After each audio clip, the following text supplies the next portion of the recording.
and welcome to the Women of Virtue. My name is Tatyana and I will be your host. If this is not your first time seeing my face, hello and welcome back, sis. I'm so happy that you're here.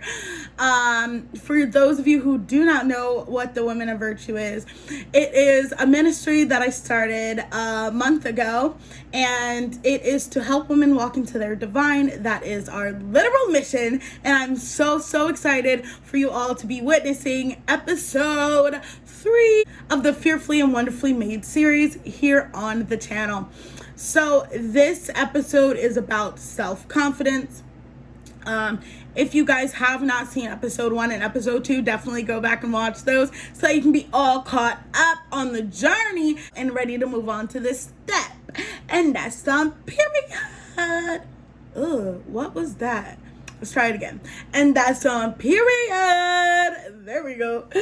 But anyways, without further ado, let's get into this episode on self-confidence.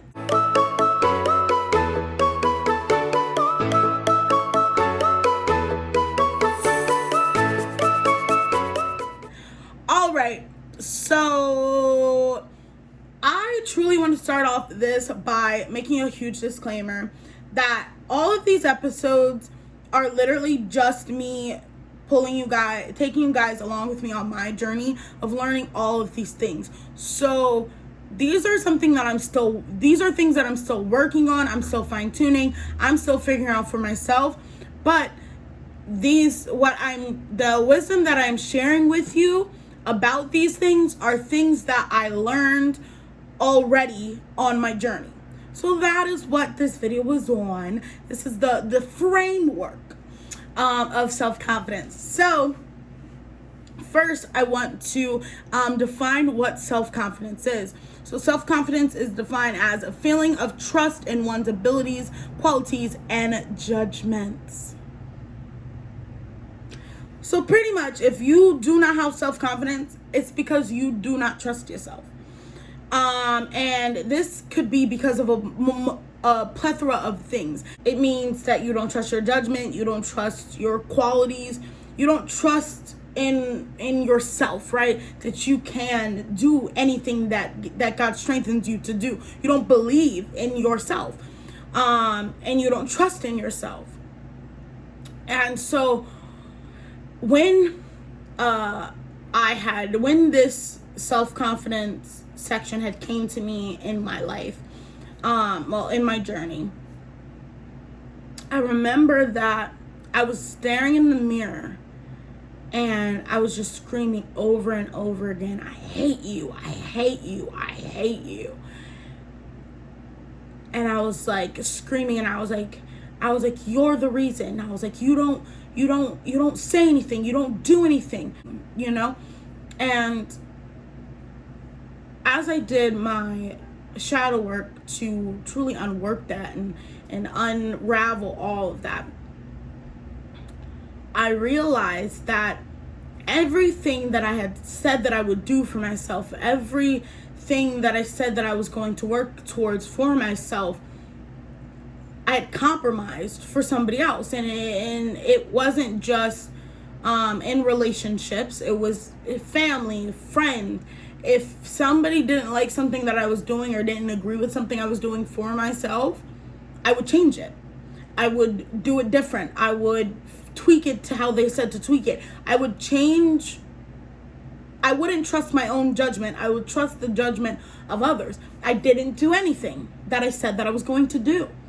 And because of that, I didn't trust me. So when somebody told me that, oh, you are being too ambitious, or you're going for something that you'll never achieve, or you can't sing, or you can't dance, or you can't act, I believed them all, right? Because it was like, I didn't trust my own judgment. I didn't trust myself at all. Anything that came out of my mouth, I didn't trust, because everything I said, I reneged on.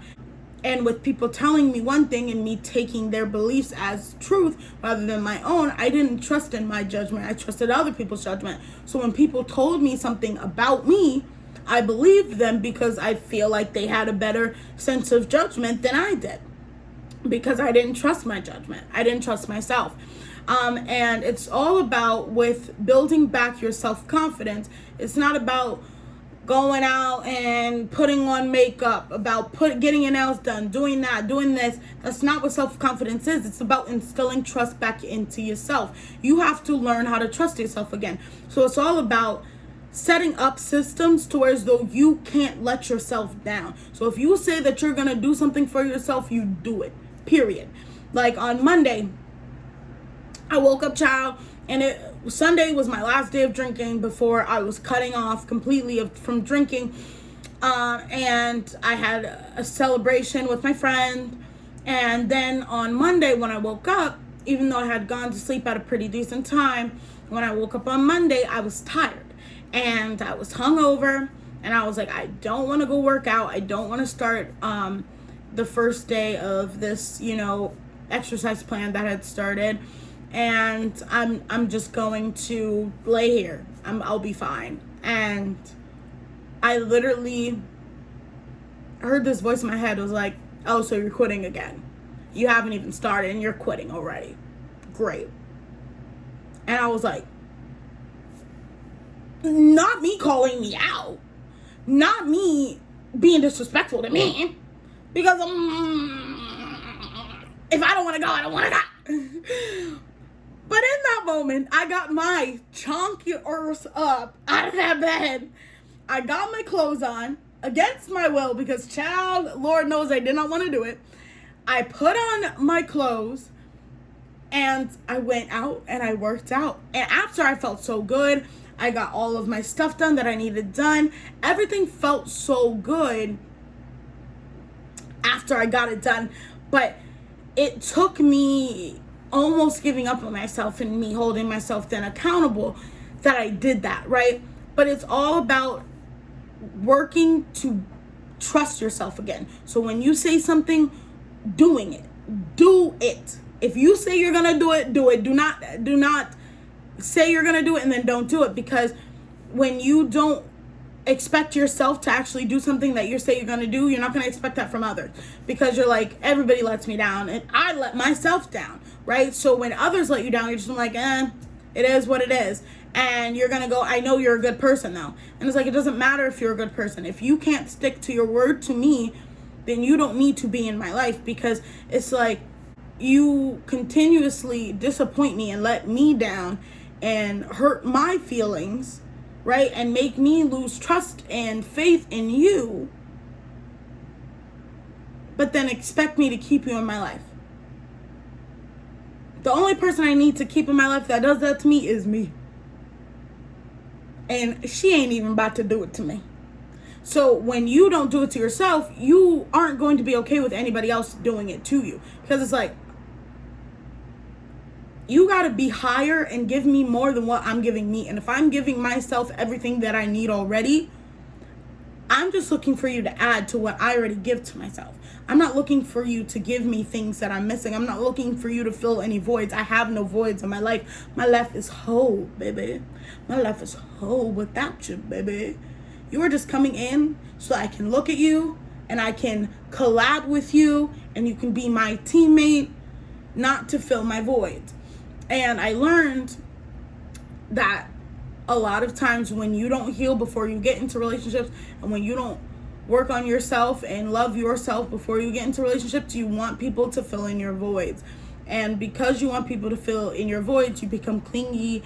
And even when you know that the relationship isn't good for you, you don't want to lose them because they fill those little voids. And when they stop filling them, you get more attached to them because you want them to fill them again, right? You're just like, please, like, I need you to, because I don't want to do it. But you gotta do it, baby girl. You gotta do it. I know it's a lot of work. It's just, you'd rather have somebody else do it for you, right? Yeah. No!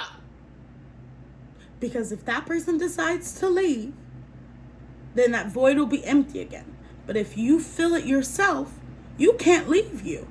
So if you're filling the voids, if you're going and planting the seeds, filling the voids, helping the flowers grow, those flowers are always going to be maintained because you're going to always be there.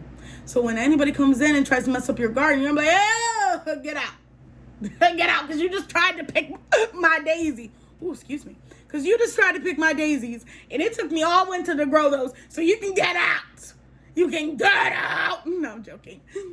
But that is literally all I have for you guys today. I want to thank you so much for watching. And if you guys liked it, don't forget to like, comment, and subscribe. And I will see you guys next week. All right, guys, so I filmed this on my break, child.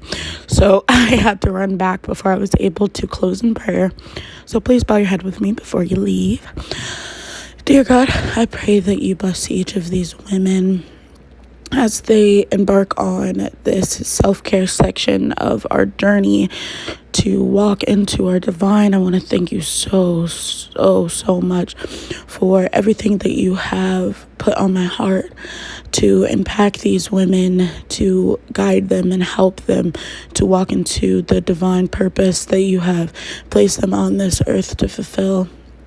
I pray that you bless their lives and everything that they may be going through at this time, to help give them the strength to be everything that they want to be, and for them to keep their truth to themselves, and for them to love themselves so much, and to trust themselves again, and not only to put their trust in themselves, but also to put their trust in you when it's hard to trust themselves. I want to thank you so much for everything that you do. In your son Jesus Christ's name, amen. Bye.